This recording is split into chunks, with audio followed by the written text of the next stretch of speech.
welcome to This Explainer. Today, we're unpacking the profound significance of Lieutenant General Dheeraj Seth's appointment as India's new army chief by looking directly at the source material.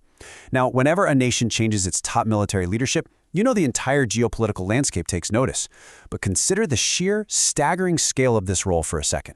We're talking about commanding over 1.4 million active personnel. That is the world's second largest standing army. And as we'll uncover today, General Seth, well, he's not your typical conventional choice. The specific background he brings to the table signals a massive, structural shift in how this giant force is going to operate. Okay, let's dive right into this number, 30. 30 years is exactly how long it's been since an officer from the Armored Corps held the highest office in the Indian Army. For 3 full decades, this seat has been completely dominated by other branches, primarily the infantry. So General Seth's appointment completely shatters that long-standing precedent. Just to put that into perspective, the last time a tank commander was actually in charge, warfare was barely digitized. Now, a specialist in tank warfare, rapid maneuver, and combined arms is returning to the absolute pinnacle of command in an era defined by drones and cyber threats. It's a huge deal. To truly understand what this means for South Asian security, we'll quickly walk through our agenda. 1. A historic military appointment. 2. Lineage and regimental legacy. 3. Forging a modern force. 4. The crucible of Operation Sindoor. And finally, 5. Future threats and challenges. So let's jump right into part 1, a historic military appointment. Drawing directly from Ministry of Defense records, we're looking at a 4-decade progression that covers practically every conceivable operational terrain. It's basically the ultimate resume for high command.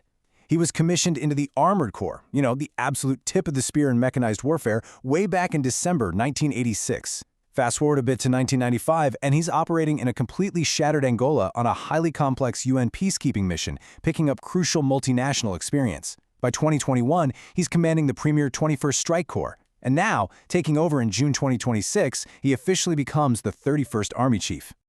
And here's the detail that really sets him apart.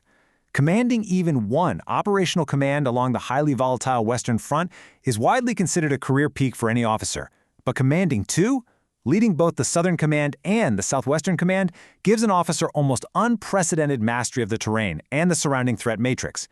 Add to that his experience leading the uniformed force in Jammu and Kashmir's incredibly complex counterinsurgency grid, plus commanding the 98 Armored Brigade out in the desert sector, and what do you get? You have a leader who has mastered both conventional, heavy metal mechanized warfare and super delicate, asymmetrical conflict. Which brings us nicely to part 2, lineage and regimental legacy. To really know the man, we have to understand his dynasty. There's a striking parallel here between his father's distinguished career and his own. It really showcases a multi-generational commitment to leading India's premier strike formations. Get this, his father, Lieutenant General K.M. Seth, actually commanded the exact same 21st Strike Corps before eventually serving as the Adjutant General of the Army. For a son to inherit his father's specific corps is exceptionally rare. It's honestly almost like a royal succession, but functioning entirely within the strict, intense, and heavily merit-based confines of the military. Now, the number 3 represents an unparalleled record for his parent regiment, the 2nd Lancers, which actually traces its lineage all the way back to 1809. General Seth is literally the 3rd Chief of Army Staff produced by this single cavalry regiment. Think about that for a second. In an army made up of dozens of deeply historic regiments, having just one unit produce 3 different chiefs is a massive statistical anomaly. The 2nd Lancers produced General Jadeja back in 1953, General Joshi in 1993, and now General Seth in 2026. So he isn't just taking on a new job. He is carrying the immense weight of over 2 centuries of battle honors right into the chief's office. All right, let's shift gears to part 3, forging a modern force. Beyond the battlefield, our sources highlight his critical steps in navigating the absolute labyrinth of defense procurement. He hasn't just been out in the mud and dust, he has been deep inside the bureaucratic machinery, moving from brigadier perspective plans to additional director general of weapons and equipment. He ultimately became a primary architect of the long-term integrated perspective plan. Put simply, he wasn't just planning for tomorrow's little skirmish, he was literally writing the shopping and strategy list for the wars of 2040. And his education?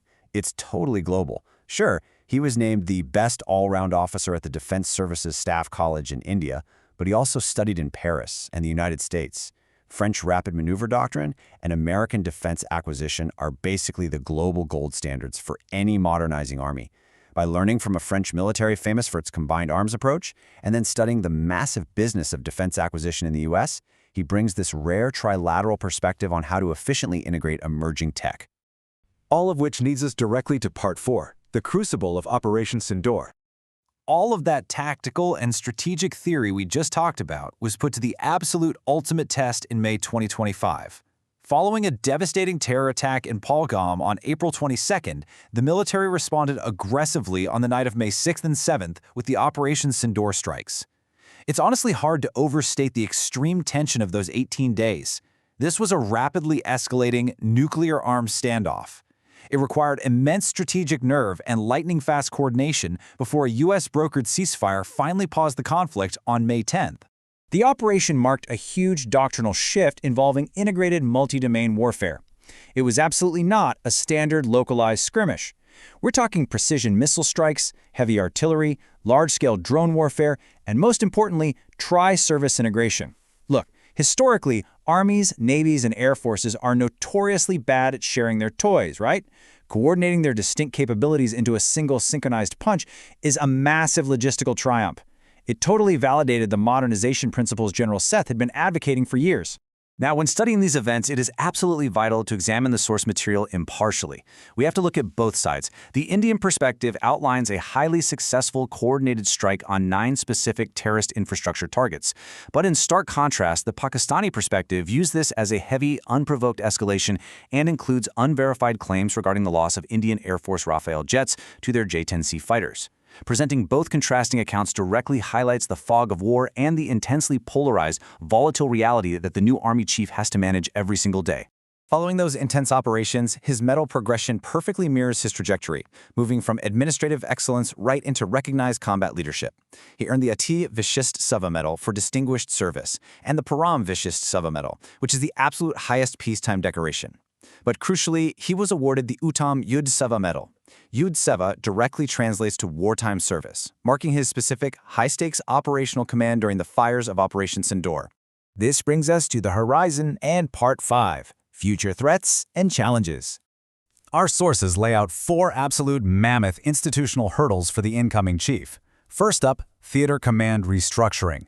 This means dismantling decades-old single-service silos to force the different branches to fight as one.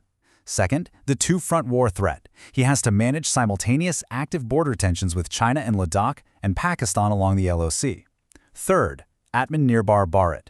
This is the incredibly complex initiative to shift away from relied-upon Soviet legacy imports toward untested domestic defense manufacturing. And finally, the Agnipath scheme. This radical shift to short-term, 4-year tours of duty completely changes troop dynamics and requires intense management of unit cohesion.